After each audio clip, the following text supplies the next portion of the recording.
everyone, Aaron at Redbird Speed here. I want to do this math for the wheel to wheel. So this project that we're working on is 65.5 inches from wheel mounting surface to wheel mounting surface. So that's 65.5. We take off a 1/4 inch per side for the rotor thickness. We end up at a 65 inch on the D dimension. That is axle face to axle face with the axles in the rear. Puts us at a 60 inch housing with the big Ford New Style Trino housing ends. It's a 2.5 inch stakeout.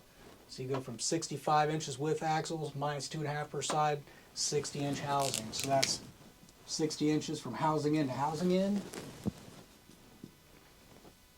Put the axles in here from axle face to axle face, 65 inches. You put your rotors on the outside, about a 1/4 inch thick per side, 65.5 wheel to wheel. If you need help with this, if you're using some different housing ends, you're trying to figure out how wide it needs to be, if you need help with that, reach out to us, redbirdspeed.com, 260-301-2424. We're on Facebook, Instagram, YouTube.